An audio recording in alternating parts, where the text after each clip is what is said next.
Hello बच्चों, welcome to कोग्नेटिक्स institute. स्वागत है आपका एक बार फिर से कोग्नेटिक्स पे। तो चलिए आज हम स्टार्ट कर रहे हैं हमारा motion in a straight line. ठीक है, जो आपका बहुत ही फेवरेट चैप्टर है और काइनेमेटिक्स का पहला चैप्टर है ये। ठीक है, यहीं से आपकी फिजिक्स एक्चुअल में स्टार्ट हो जाएगी। आई होप आपने वेक्टर्स देख लिया होगा, है ना। वेक्टर्स बहुत ज़्यादा इंपॉर्टेंट है, यहाँ पे भी वेक्टर का यूज़ हो सकता है। तो वेक्टर्स के पूरे लेक्चर्स आप देख लेना। आज हम कवर करने वाले हैं रेस्ट एंड मोशन को, डिस्टेंस डिस्प्लेसमेंट के बारे में पढ़ेंगे, स्पीड और वेलोसिटी के बारे में हम डिस्कस करने वाले हैं।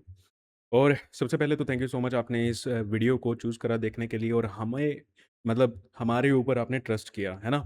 और उसी ट्रस्ट को बनाए रखते हुए अगर आपने अभी तक चैनल को सब्सक्राइब नहीं किया है तो प्लीज़ चैनल को सब्सक्राइब कर लो और ज़्यादा से ज़्यादा शेयर भी कर दो। तो चलिए स्टार्ट करते हैं रेस्ट एंड मोशन।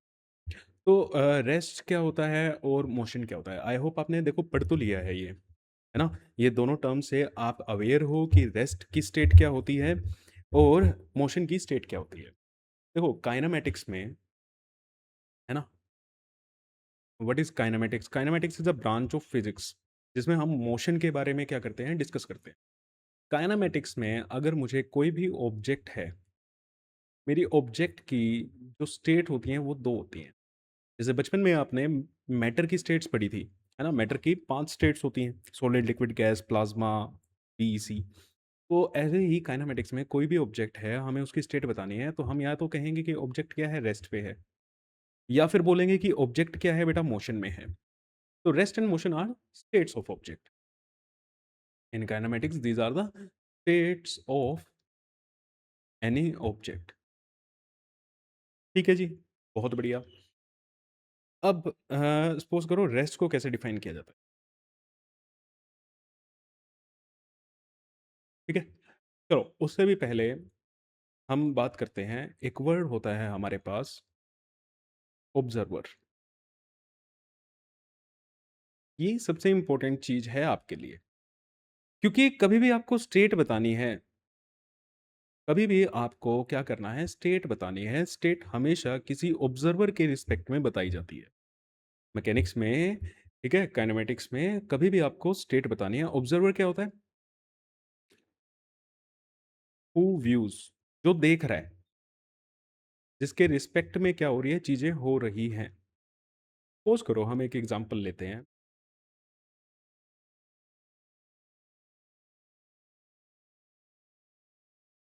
ठीक है, ये एक बस है, इसमें एक पर्सन है ए और उसी के साइड में एक खड़ा हुआ है बी, और ये बस 10 मीटर पर सेकंड से आगे जा रही है। ठीक है जी, और यहाँ पे एक पर्सन है सी। यहाँ पे क्या है, एक पर्सन है सी। अब देखो, अगर मैं पूछता हूँ what is the state of A, एक काम करते हैं, इसको आगे कॉपी कर लेते हैं नेक्स्ट पे।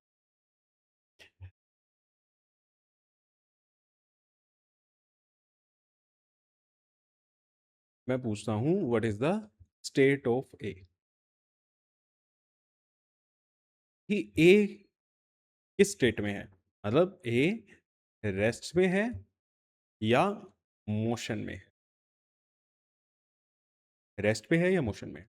अब देखो सी क्या बोलेगा, सी के अकॉर्डिंग ए तो इसमें है, मोशन में है।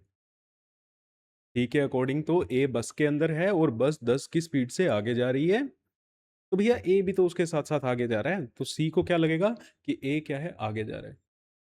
और वहीं पे अगर बी से पूछें तो बी क्या कहेगा, ए तो रेस्ट पे है, ए तो रुका हुआ है, क्योंकि बी भी तो उसी बस में है। ये दोनों वहीं पे, मान लो आप कार में अपने भाई के साथ, कजन के साथ, अपने पेरेंट्स के साथ जा रहे हो, तो अगर आप ड्राइव कर रहे हो या आपके पापा ड्राइव कर रहे हैं, पापा थोड़ी आपसे आगे निकल गए हैं, पापा भी तो वहीं बैठे हुए हैं। आप देख रहे हो तो पापा तो वहीं बैठे हुए हैं, आराम से रेस्ट पे हैं। हाँ, समझ गए ना, तो बहुत बढ़िया। अब मानी किसकी जाएगी बात, है ना, हु इज करेक्ट, सही कौन है। ठीक है, सही कौन है, बोथ, बिल्कुल सही। सर अगर दोनों सही हैं तो एक ही पर्सन मोशन में भी है, एक ही पर्सन रेस्ट में भी है। तो इसीलिए हमने सबसे पहले क्या चीज कही, ऑब्जर्वर इंपॉर्टेंट है। कि जब भी हम स्टेट बताई जाती है, we always defined state of object with respect to observer. ये मोशन और रेस्ट जो होता है ये सबके लिए अलग अलग हो सकता है। ऐसा कोई ज़रूरी नहीं है कोई एक चीज़ रेस्ट में है तो वो सबके लिए रेस्ट में ही है। ठीक है। अभी अगर आप ये बैठ के वीडियो देख रहे हो अपने बेड पे बैठ के, चेयर पे बैठ के, लेट के देख रहे हो, तो आपकी स्टेट हो सकता है रेस्ट पे हो। लेकिन पृथ्वी घूम रही है, अर्थ घूम रही है, वहीं से कोई एलियन अगर देख रहा है तो उसको तो तुम पृथ्वी के साथ घूमते हुए दिखाई दोगे। ठीक है। तो दोनों ही यहाँ पे ठीक है। ए सी के अकॉर्डिंग ए मोशन में है, बी के अकॉर्डिंग ए रेस्ट में है। तो यहाँ से हमारे लिए ब्रेकिंग न्यूज़ क्या है, मतलब कॉन्सेप्ट क्या है हमारा। ठीक है। अब यहाँ से कॉन्सेप्ट क्या सीखना है। वी ऑलवेज डिफाइन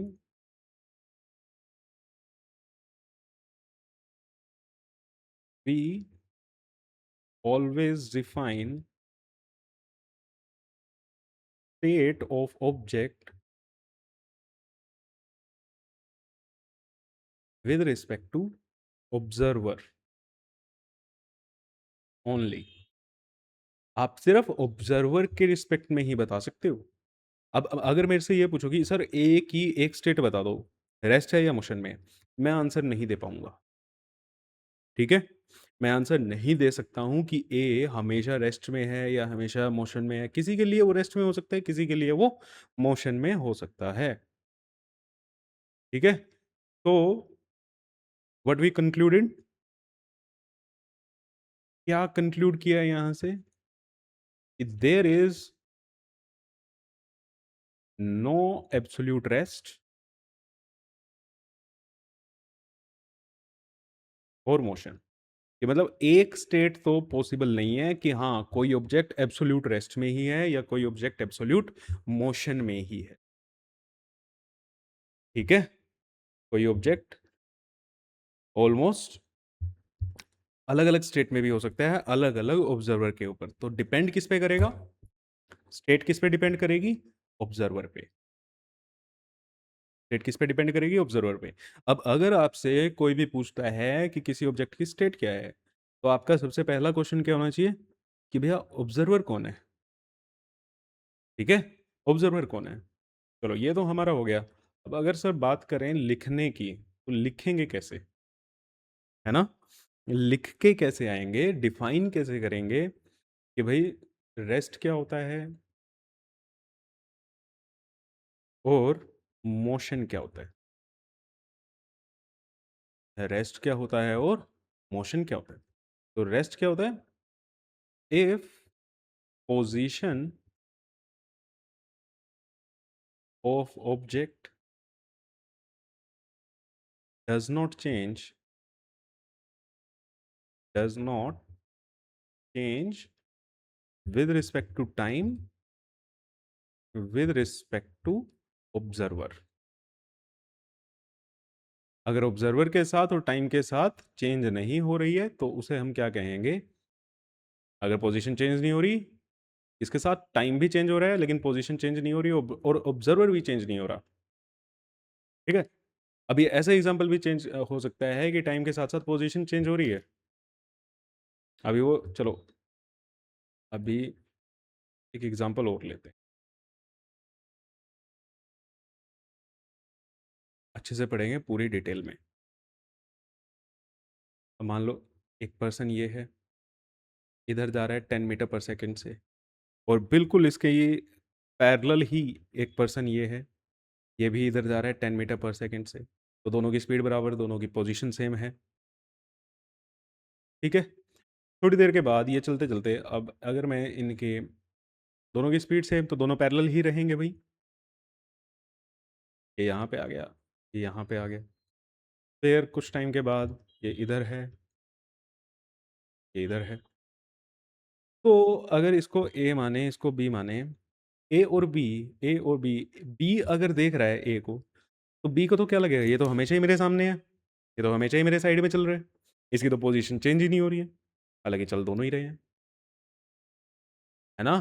तो फिर भी क्या हो रहा है, बी के लिए एक दूसरे के लिए ये अभी भी क्या है, रेस्ट पे ही है। ए बी को देख ले या बी ए को देख ले, ये दोनों ही क्या है, रेस्ट पे है। ये दोनों ही कहेंगे भैया पोजीशन तो चेंज हो ही नहीं रही, तू अभी भी मेरे सामने, मैं अभी भी तेरे सामने हूँ, ठीक है, हमारे में से कोई हिला ही नहीं। तो ये केस भी हो सकता है। क्लियर। और अगर इफ पोजीशन, इसीलिए ये वर्ड, ये एग्जांपल आपको पोजीशन समझाने के लिए था कि पोजीशन क्या होती है। If position of object changes with respect to time with respect to observer, अगर ऑब्जर्वर के साथ साथ और टाइम के साथ साथ पोजीशन चेंज हो जाती है, तब हम उसे क्या बोलते हैं बेटा, मोशन बोलते हैं। आई होप ये दोनों छोटे छोटे से कॉन्सेप्ट थे, या आपको क्लियर होंगे कि रेस्ट एंड मोशन क्या होता है। रेस्ट एंड मोशन के लिए सबसे ज़रूरी क्या है, रेस्ट एंड मोशन के लिए सबसे ज़रूरी क्या है, ऑब्जर्वर है। आप ऑब्जर्वर है तो बता सकते हो, ऑब्जर्वर नहीं है तो आप नहीं बता सकते हो। जनरली अगर हम ऑब्जर्वर को मेंशन नहीं कर रहे हैं तो हम ऑब्जर्वर वहाँ पे ग्राउंड लेते हैं, ठीक है, कि ग्राउंड के रिस्पेक्ट में। तो नोट करके डाल दूं क्या यहाँ पे, ये है भाई, नोट बना के डाल दें। If observer is not mention, observer is not mention, then we take ground as observer, कि ग्राउंड के रिस्पेक्ट में हम सारी चीजें देख रहे होते हैं। ग्राउंड मतलब अर्थ आपकी, ठीक है। जमीन, जमीन तो नहीं कहीं खिसक के जा रही ना, आपके पैरों के नीचे से जमीन तो नहीं खिसक रही है। फिजिक्स लेने के बाद 11th के बच्चों के लिए कई बार हो जाता है भाई, चलो, कि पैरों से नीचे से जमीन ही खिसक गई, इतने बड़े बड़े चीज़ें आ जाती हैं। चलो, जोक्स अपार्ट, अब नेक्स्ट हम चलते हैं डिस्टेंस एंड डिस्प्लेसमेंट के ऊपर। दोनों बहुत अच्छी चीज़ें हैं और बहुत ज़रूरी चीज़ें हैं। स्पेशली डिस्टेंस इग्नोर किया जाता है, लेकिन भाई साहब क्वेश्चन गलत यही कराएगा। डिस्प्लेसमेंट फिर भी इजी है। क्वेश्चन अगर आपके गलत कराने हैं तो डिस्टेंस से आपके क्वेश्चन बहुत सारे गलत कराए जा सकते हैं। जहाँ भी मैं तो कह रहा हूँ डिस्टेंस आ जाए ना, बी केयरफुल। जब इसके क्वेश्चंस कराऊंगा तब बताऊंगा। चलो, डिस्टेंस क्या होता है, डिस्टेंस क्या होता है। Actually distance is nothing but the actual path covered, actual path covered. Actual में कितना रास्ता चले हो वो होता है। ये एक्चुअल की स्पेलिंग गलत हो गई।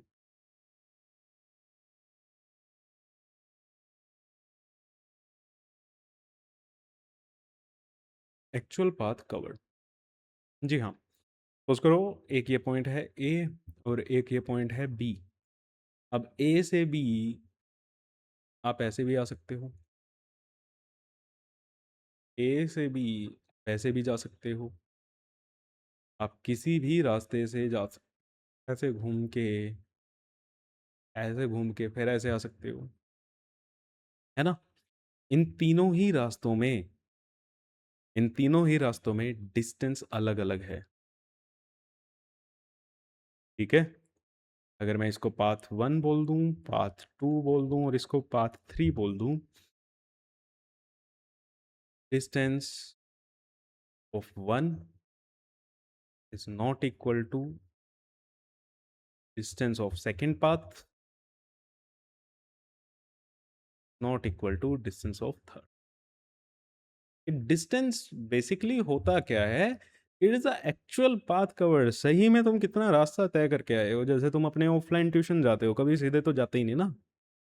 क्या तुम्हारे ऑफलाइन जैसे तुम्हारा घर यहाँ पे है भाई, दिस इज योर होम, और this is your tuition.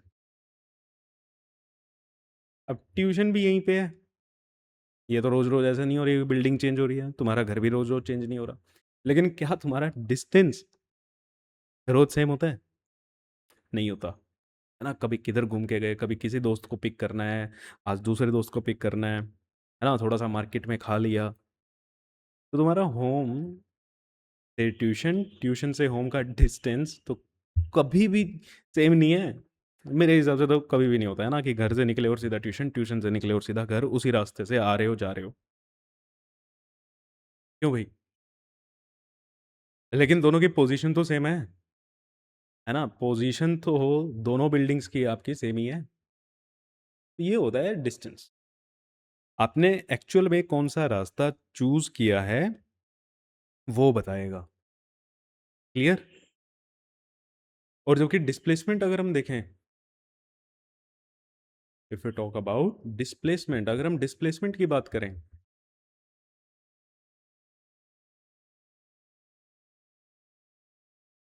displacement is nothing but the shortest path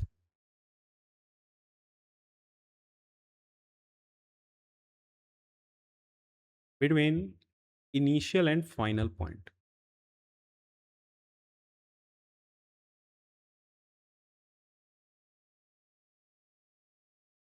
Shortest path between initial and final point. जैसे अगर इसी एग्जाम्पल को मैं समझ लूं दोबारा से,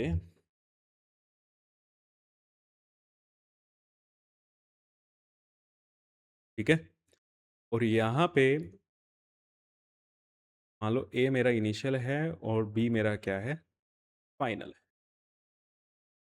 ए is the initial and B is the final point. तो ये मेरा क्या होगा, डिस्प्लेसमेंट होगा। ठीक, दिस इज डिस्प्लेसमेंट। ए से बी तक का स्ट्रेट लाइन डिस्टेंस, मतलब कभी भी आपको डिस्प्लेसमेंट निकालना है, when we have to calculate, when we calculate displacement, करना क्या है, join initial and final point, initial and final point by a straight line, by a straight line. Straight line से क्या कर दो, ज्वाइन कर दो, और वो स्ट्रेट लाइन की जो लेंथ होगी वही आपका क्या होगा, डिस्प्लेसमेंट होगा। वही आपका क्या होगा, डिस्प्लेसमेंट होगा। मान लो ये मेरा इनिशियल पॉइंट था और ये मेरा क्या था, फाइनल पॉइंट। ठीक है, क्लियर है? तो अब जैसे हमने यहाँ पे बिल्डिंग और ट्यूशन वाला एग्जांपल लिया था, आपके घर और ट्यूशन वाला एग्जांपल लिया था, तो भैया घर तुम्हारा क्या हो गया, इनिशियल पॉइंट हो गया, ठीक है? ट्यूशन तुम्हारी फाइनल पॉइंट हो गई, इसको स्ट्रेट लाइन से कनेक्ट कर दो। अब ये जो स्ट्रेट लाइन रहेगी, तुम जोन सा मर्जी रास्ता तय करके आ रहे हो, स्ट्रेट लाइन तो स्ट्रेट लाइन ही रहेगी, ये तो कभी भी चेंज नहीं होगी। तो मतलब डिस्प्लेसमेंट इनका कभी भी चेंज नहीं होएगा, डिस्टेंस वेरी कर जाएगा। ठीक है, डिस्टेंस क्या कर जाएगा, वेरी कर जाएगा, लेकिन डिस्प्लेसमेंट कभी भी क्या होगा, चेंज नहीं होगा बेटा। I hope this is clear. और यहां से अब आपने दो चीजें देखी। ओहो, ये वाला काम करते हैं, दूसरे वाला इसको लेके आते हैं।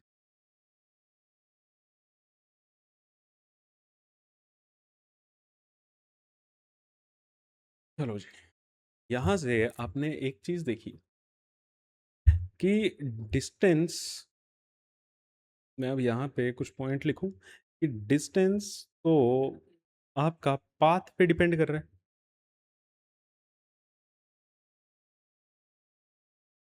पाथ डिपेंडेंट है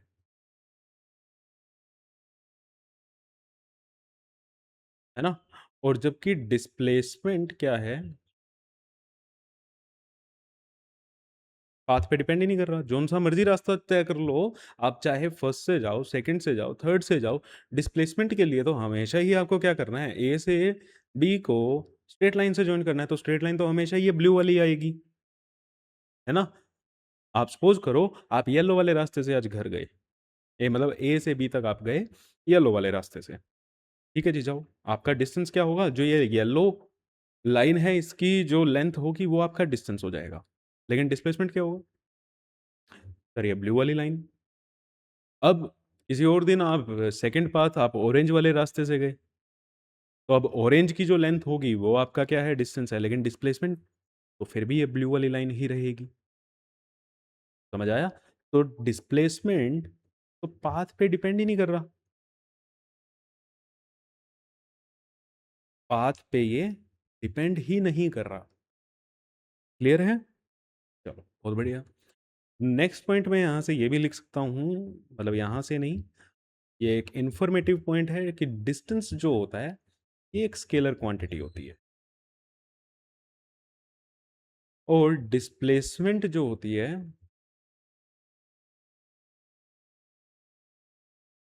ये एक वेक्टर क्वांटिटी होती है। डिस्प्लेसमेंट क्या होता है? वेक्टर होता है। अब सर वेक्टर है तो इसका एक मैग्नीट्यूड भी होगा और इसकी एक डायरेक्शन भी होगी। मैग्नीट्यूड तो क्या हो जाएगा? The straight line. ठीक है। अ, तो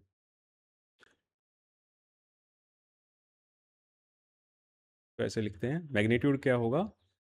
length of straight line, length of straight line joining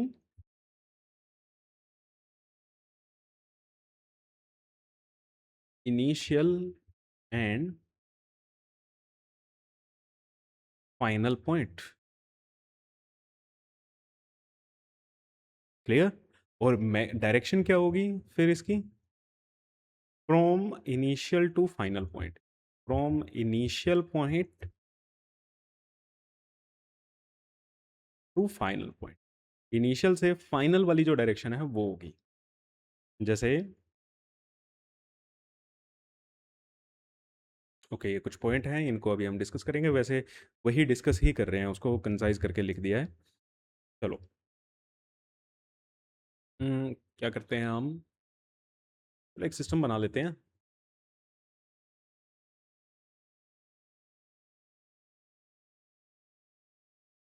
ठीक है जी। ऐसे हमने क्या कर लिया, एक हमने एक्स और वाई एक्सिस हम यहाँ पे बना लेते हैं। नहीं, एक्स वाई एक्सिस नहीं बनाते,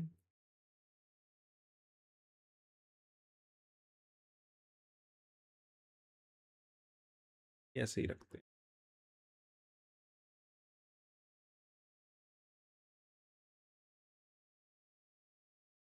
हम ना नॉर्थ साउथ ईस्ट वेस्ट ये वाला सिस्टम बना लेते हैं। ठीक है, ताकि हमें डायरेक्शन में प्रॉब्लम ना आए। चलो ये हमारा नॉर्थ हो गया, this is south, this is west and this is east. अब अगर कुछ करो, एक पर्सन ने 3 मीटर ईस्ट में गया, देन 4 मीटर नॉर्थ में। पहला एग्जांपल ले लेते हैं। Person went 3 meter east and then 4 meter north. Calculate distance and displacement.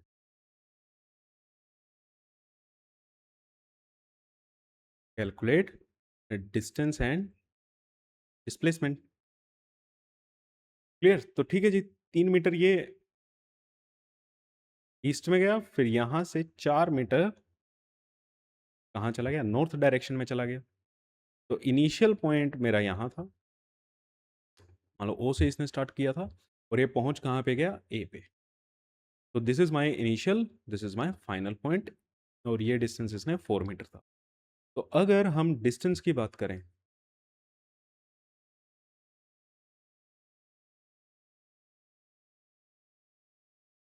ठीक है, तो अगर हम डिस्टेंस की बात करें, डिस्टेंस कितना हो गया? डिस्टेंस एक स्केलर क्वांटिटी है, डायरेक्टली आपको क्या करना है? ऐड करना है। 3 मीटर प्लस 4 मीटर, तो डिस्टेंस कितना आया? 7 मीटर। डिस्प्लेसमेंट कितना आएगा? डिस्प्लेसमेंट के लिए क्या करना था हमें? वो ब्लू वाली लाइन याद है ना? बिल्कुल। सर इनिशियल को मान लो ये मेरा इनिशियल था और ये मेरा क्या है? फाइनल पॉइंट है। इनिशियल और फाइनल को एक स्ट्रेट लाइन से क्या करना था? जॉइन करना। स्ट्रेट लाइन से क्या करना था? जॉइन करना था। ठीक है?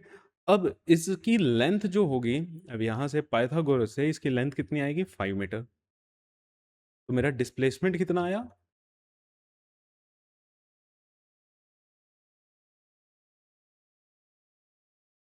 5 मीटर। डिस्प्लेसमेंट कितना है? 5 मीटर। अभी ये आंसर इनकम्प्लीट है। क्यों? डिस्प्लेसमेंट वेक्टर क्वांटिटी है। अभी तक आपने सिर्फ क्या बताया? मैग्नीट्यूड बताया। इसकी डायरेक्शन क्या है भाई? डायरेक्शन क्या होगी?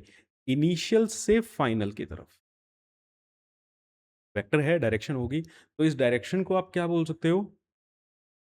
क्या बोलोगे? North east.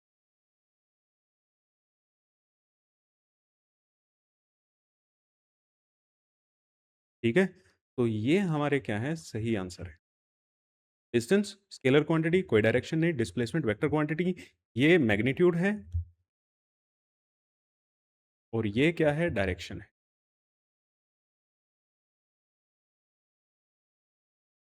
ठीक है? ये मैग्नीट्यूड है और ये क्या है? डायरेक्शन है।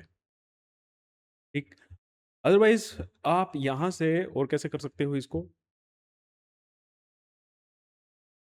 चलो इसको कॉपी करके यहां से हम,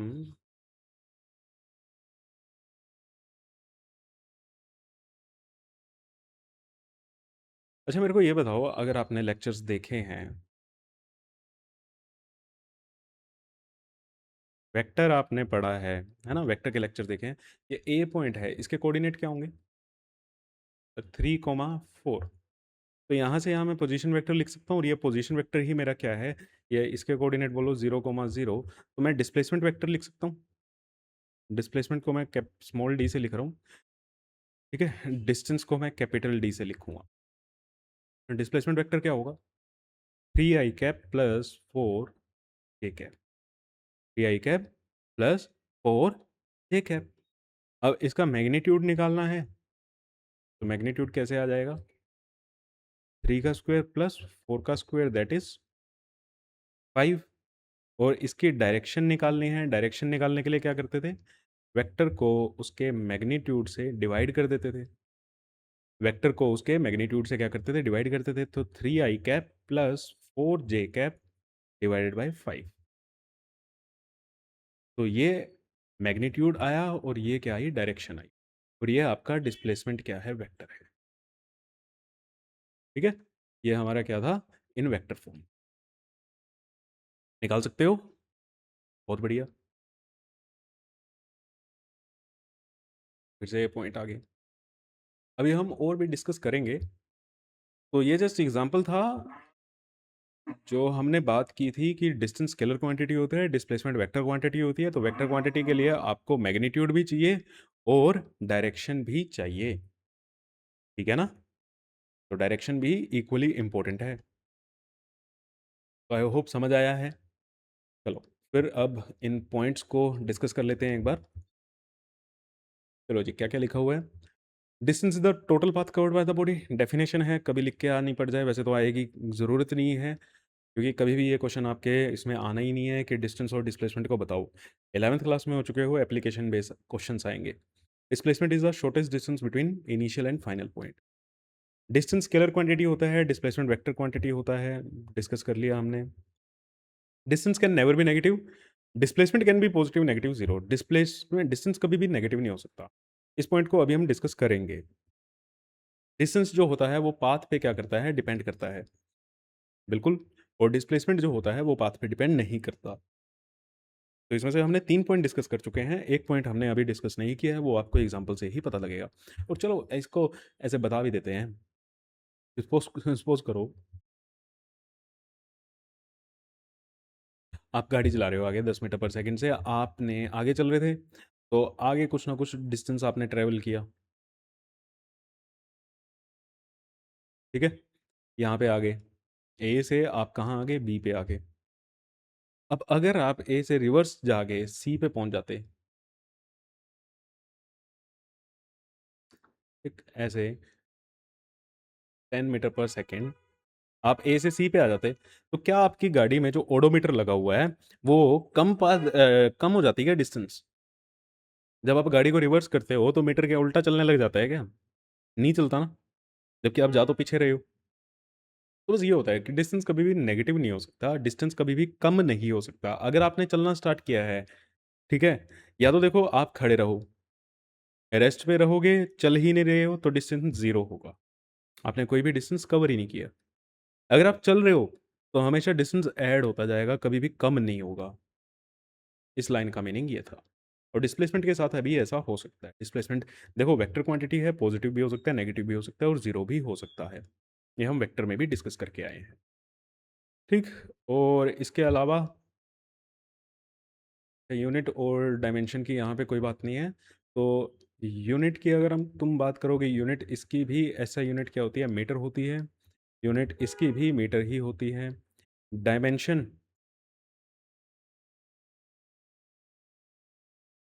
एल होता है और डायमेंशन इसका भी एल ही है। एक्चुअल में है तो लेंथ ही। क्लियर है? चलो बहुत बढ़िया। हाँ, अब ये बहुत इंपॉर्टेंट कि ये नोट ध्यान रखना, डिस्टेंस हमेशा डिस्प्लेसमेंट के या तो बराबर होगा, ठीक है, या फिर डिस्टेंस हमेशा डिस्प्लेसमेंट से बड़ा होगा। अब ये इक्वालिटी कब होल्ड करती है? ठीक है, equality hold when a person moves in straight line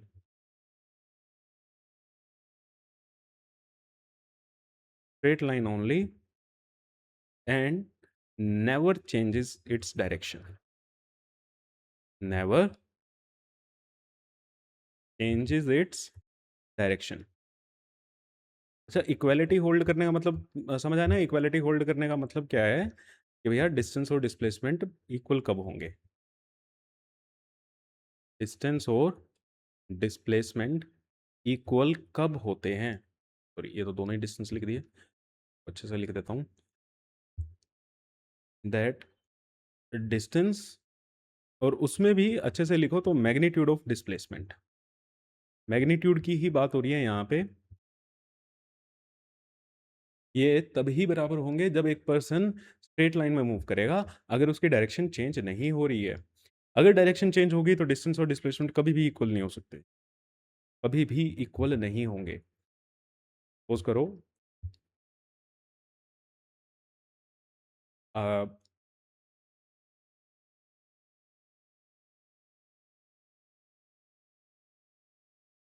तो यहाँ पे एक पर्सन है, x इज इक्वल टू 0 पे, ये आगे गया, ने आगे चलना स्टार्ट किया और ये यहाँ पे आके खड़ा हो गया x इज इक्वल टू 10 पे। तो इस केस में मैं डिस्टेंस कैपिटल डी से मैं क्या लिख रहा हूँ, डिस्टेंस लिख रहा हूँ। डिस्टेंस अगर देखें 10 मीटर है, ठीक है, ये ऐसे आया है। और डिस्प्लेसमेंट अगर देखें तो वो भी कितना है, 10 मीटर है, ठीक है, डिस्प्लेसमेंट वो भी कितना है, 10 मीटर है। अब दूसरा केस, ये यहाँ से आया और फिर इसने टर्न ले ली, ये घूम गया, घूम के ये यहाँ पे आके खड़ा हो।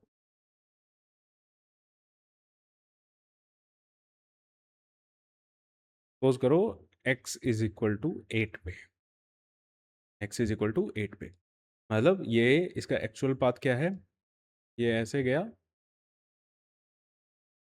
यहाँ से और ऐसे मुड़ के यहाँ पे आ गया, ठीक है, this is the actual path. अब देखो डिस्टेंस कितना होगा, डिस्टेंस तो देखो कभी भी कम नहीं होता। 10 मीटर ये चला था और यहाँ पे कितना चला, ये 2 मीटर यहाँ पे चला, 2 यूनिट यहाँ पे चला, मतलब 10 प्लस 2 12 रहेगा। डिस्प्लेसमेंट क्या होगा, डिस्प्लेसमेंट के लिए तो इनिशियल और फाइनल चाहिए। अब मेरा फाइनली येलो वाला है, तो यहाँ से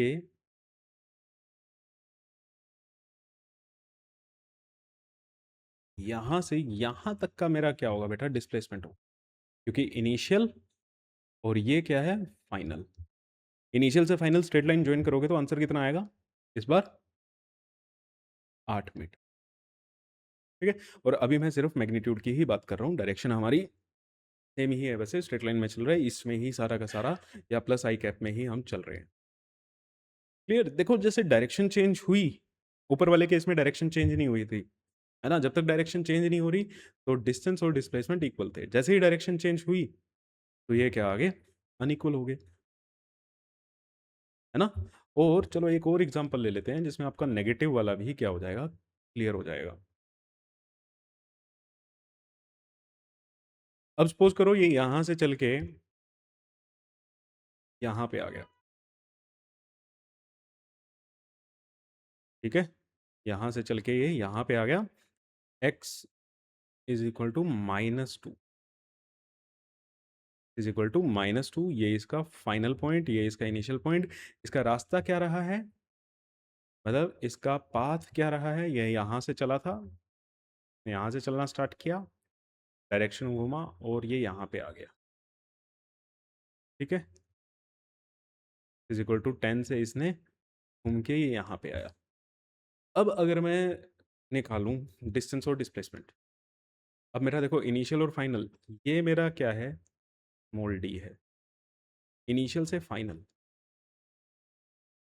अगर मैं पहले स्मॉल डी की ही बात करूं, डिस्प्लेसमेंट की ही बात करूं, या तो आप बोलोगे -2 मीटर, -2 मीटर का मतलब ओरिजिन से लेफ्ट साइड में चला गया है भाई वो, ओरिजिन से कहाँ चला गया है, लेफ्ट साइड में चला गया है, ठीक है, ओरिजिन से कहाँ चला गया, लेफ्ट साइड में, बहुत बढ़िया। और डिस्प्लेसमेंट और वेक्टर फॉर्म में लिखना है तो आप इसको ऐसे लिख सकते हो, -2 i कैप, और डिस्प्लेसमेंट 10 इधर चला, फिर 10 वापस ही आया, और 2 फिर चला, कितना हो गया, 22। तो डिस्प्लेसमेंट तो हमेशा ही क्या होना है, ऐड होना है, डिस्प्लेसमेंट तो स्केलर क्वांटिटी है, उसके डायरेक्शन से कोई मतलब ही नहीं है। तो आई होप ये तीनों केसेस समझ आए होंगे, है ना। जो हमने नोट लिखा था कि डिस्टेंस और डिस्प्लेसमेंट के बीच में रिलेशन क्या होगा, तो ये रिलेशन होल्ड करता है, और ये रिलेशन में भी मैं थोड़ी सी मॉडिफिकेशन कर देता हूँ, ये यहाँ पे मोड लगा देते हैं, कि हम बात कर रहे हैं इसकी मैग्नीट्यूड की। अदरवाइज आप ऐसे लिखते थे जैसे ये पहले लिखा हुआ है कि डिस्टेंस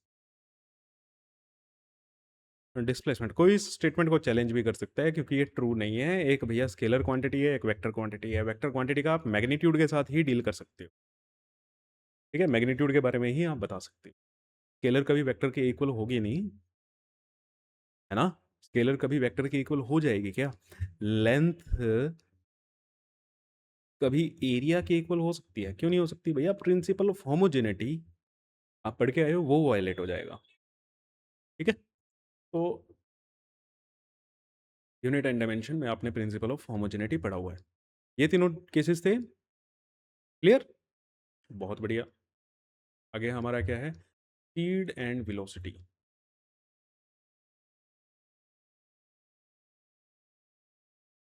स्पीड एंड वेलोसिटी, अब ये दो टर्म्स को डिस्कस कर लेते हैं हम, स्पीड क्या होती है और वेलोसिटी क्या होती है।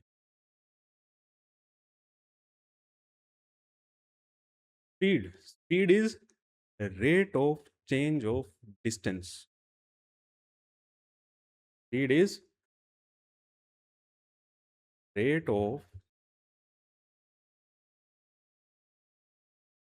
चेंज ऑफ डिस्टेंस, या फिर आप बोल सकते हो distance covered per unit time, distance covered per unit time, कितने टाइम में कितना डिस्टेंस कवर किया है वो हमारी क्या होती है, स्पीड होती है।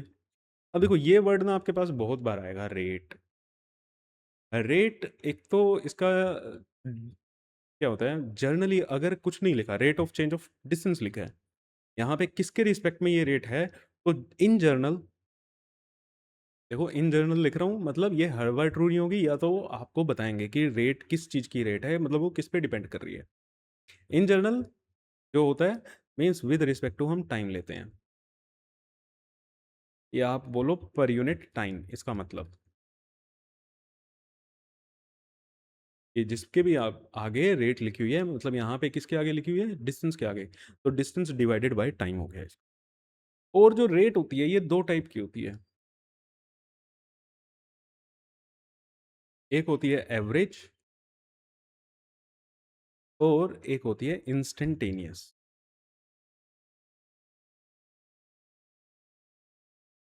एक होती है एवरेज और एक होती है इंस्टेंटेनियस। जैसे मतलब आपने पढ़ा है ना एवरेज स्पीड, अगर ये रेट एवरेज है तो ये क्या हो जाएगा, एवरेज स्पीड। और कभी भी एवरेज स्पीड निकालनी आए तो आप कैसे निकालोगे, total distance upon total time. Total distance upon total time, या इसको और थोड़े से बेटर वर्ड में लिखते हैं, total distance upon time taken. नहीं, टोटल वर्ड से दिक्कत हो जाती है। इंस्टेंटेनियस होती है एवरेज, मतलब पूरी जर्नी का जो हमारा रहता है एवरेज। जैसे आप घर से निकलते हो, ऐप एक्टिवा स्टार्ट करते हो, उस समय स्पीड जीरो होती है, फिर आपकी स्पीड बढ़ती है, ट्रैफिक में आपकी स्पीड कम हो जाती है, ट्यूशन पहुंचते पहुंचते किसी और स्पीड से पहुंचते हो। तो हर एक पर्टिकुलर मोमेंट पे आपकी स्पीड अलग अलग है, लेकिन पूरी जर्नी की, घर से ट्यूशन तक की आप एवरेज निकालो तो उसकी हम बात करते हैं एवरेज स्पीड की। ठीक है। इंस्टेंटेनियस क्या होती है, एट अ पर्टिकुलर मोमेंट,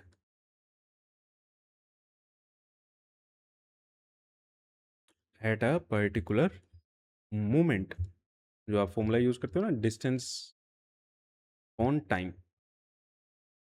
इस टाइम पे हमारी कितनी स्पीड है। जैसे आप ओडोमीटर देखते हो, सॉरी स्पीडोमीटर है ना, अपनी बाइक का स्पीडोमीटर जो होता है वो आपको इंस्टेंटेनियस स्पीड बता रहा होता है। क्लियर, टेल्स इंस्टेंटेनियस स्पीड, आपके एक पर्टिकुलर मोमेंट पे ही तो स्पीड बताता है। आप जब देख रहे होते हो उसी टाइम पे आपकी स्पीड कितनी है ये बता रहा है, वो पूरी जर्नी की नहीं बता रहा। ठीक है, टेल्स इंस्टेंटेनियस स्पीड। आज हम सिर्फ क्या करने वाले हैं, इसकी थ्योरी कवर करने वाले हैं, फिर कल हम डिस्टेंस, डिस्प्लेसमेंट, स्पीड, वेलोसिटी, इन सब पे क्या करेंगे, क्वेश्चंस करेंगे, और फिर एक्सेलरेशन पे मूव ऑन कर जाएंगे।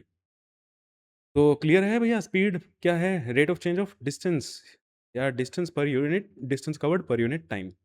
इन जनरल अगर कुछ नहीं लिखा तो विद रिस्पेक्ट टू टाइम लेते हैं। दो टाइप की होती है, ये जो रेट वर्ड है ये जनरली, ये रेट वर्ड होता है दो टाइप का है, मतलब एवरेज, इंस्टेंटेनियस। अभी ये जैसे वेलोसिटी के बारे में पढ़ोगे, velocity is rate of change of displacement.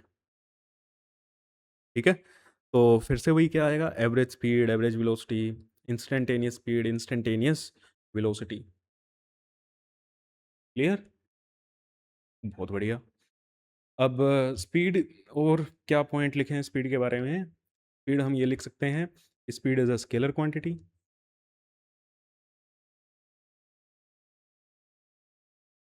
और यूनिट की क्या होती है, मीटर पर सेकंड, और डायमेंशन L t-1। क्लियर है। फिर आपने uniform speed, uniform, non uniform speed भी पढ़ा है, चलो उसको भी यहीं पे डिस्कस कर लेते हैं।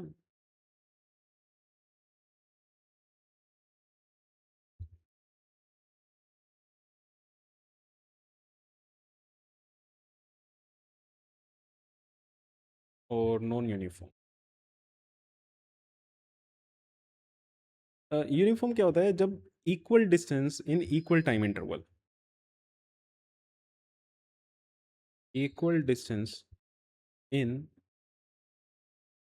Equal time interval, same time में आप सेम डिस्टेंस ही कवर कर रहे हो। जैसे आप घर से निकले हो, अगर आप पहले 2 सेकंड में, ठीक है, 0 से 2 सेकंड में आपने 4 मीटर कवर किए, ठीक है, तो 2 से 4 सेकंड में भी आप कितना कवर करोगे, 4 मीटर ही कवर कर रहे हो। तो आपकी जो स्पीड रहेगी उसे हम क्या कहेंगे, आप यूनिफॉर्म स्पीड से चल रहे हो, आपकी स्पीड चेंज नहीं हो रही है बेसिकली। ठीक है। नॉन यूनिफॉर्म क्या हो सकता है? Unequal distance.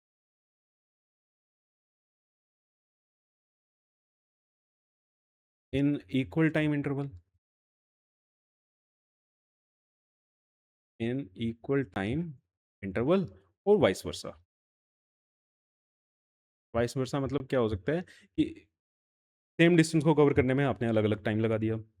जैसे 0 से 2 सेकंड्स पे अगर आपने 4 मीटर कवर किए थे, तो हो सकता है 2 से 3 4 सेकंड पे टाइम इंटरवल हमारा सेम है, आपने 6 मीटर कवर कर लिया, मतलब यहाँ पे आपकी ऑब्वियस सी बात है कि स्पीड बड़ी होगी, है ना? तो इसको हम कह देते हैं नॉन यूनिफॉर्म स्पीड। तो मेरे हिसाब से स्पीड का आपका कॉन्सेप्ट क्लियर है। स्पीड क्या होती है? Rate of change of distance. कभी भी एवरेज स्पीड निकालनी है तो आप हमेशा ध्यान रखना क्या यूज़ करोगे? Total distance upon total time taken.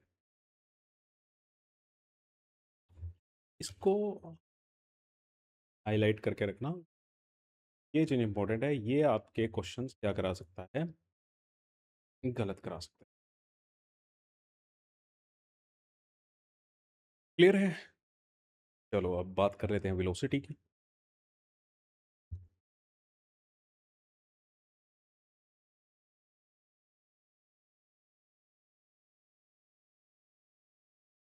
Velocity होता है आपका rate of change of displacement.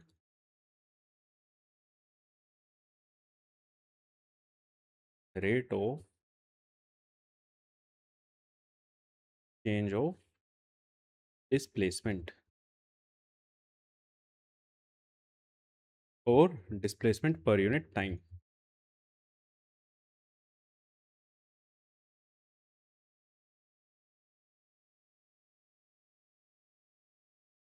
Displacement per unit time. Again, अगर कुछ नहीं लिखा है, रेट क्या होगी? विद रिस्पेक्ट टू टाइम ही होगा, और ये एवरेज होगी। एवरेज वेलोसिटी हो सकती है या इंस्टेंटेनियस।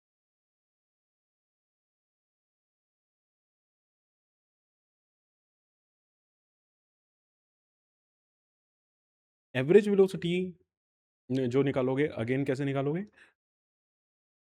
टोटल डिस्प्लेसमेंट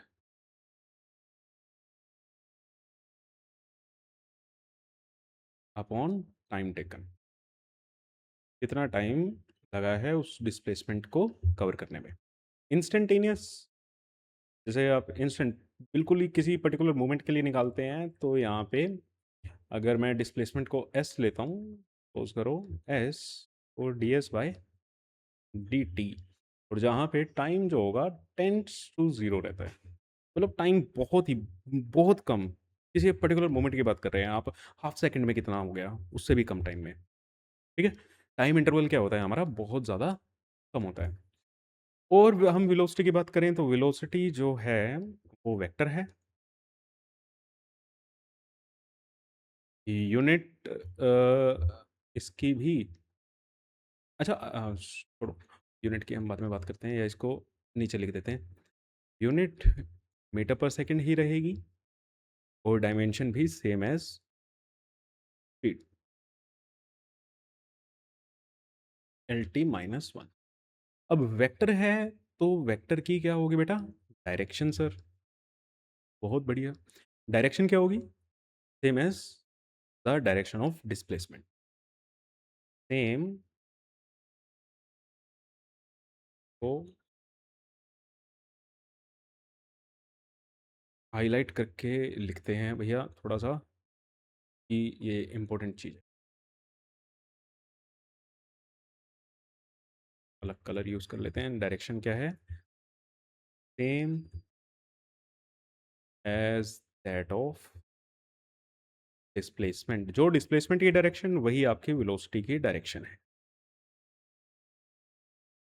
जो डिस्प्लेसमेंट की डायरेक्शन है, वही क्या है? आपकी वेलोसिटी की डायरेक्शन है। ठीक है। अब यहाँ पे मैं एक स्टेटमेंट लिखता हूँ, जो आप समझ के आओगे। सपोज मैं लिख रहा हूँ कि instantaneous speed is equal to magnitude of instantaneous velocity.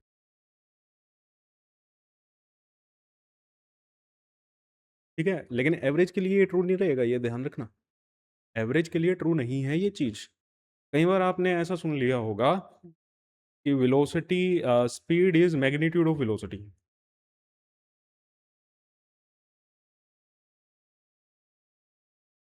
है ना? ये जो टर्म है, ये बेसिकली इंस्टेंटेनियस के लिए वैलिड है। अगर आप एवरेज वेलोसिटी निकालते हो, एवरेज स्पीड निकालते हो, उसका एवरेज स्पीड वेलोसिटी का मैग्नीट्यूड आप एवरेज स्पीड थोड़ी बोल दोगे उसको। वो एप्लीकेबल कब रहती थी?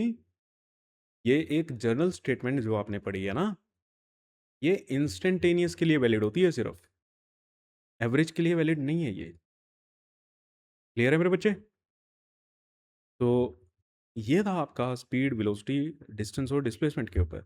अभी ये चीज़ मेबी कुछ बच्चों को नहीं समझ आई है कि सर आपने इंस्टेंटेनियस के लिए ही क्यों बोला ये, है ना? जो ये स्टेटमेंट बोलते थे। क्वेश्चन से समझ आएगा। कल मतलब नेक्स्ट लेक्चर में हम क्या करने वाले हैं, इस पे क्वेश्चंस ही करने वाले हैं। डिस्टेंस, डिस्प्लेसमेंट, स्पीड, वेलोसिटी ये सब कैलकुलेट ही करेंगे और साथ ही साथ अपने एक्सेलरेशन को भी देखेंगे। ठीक है? तो चलो बहुत बढ़िया, आज के लिए मुझे टाइम दो, मैं आपके लिए लेक्चर प्रिपेयर कर लूँगा और थैंक यू सो मच हमारे साथ बने रहने के लिए।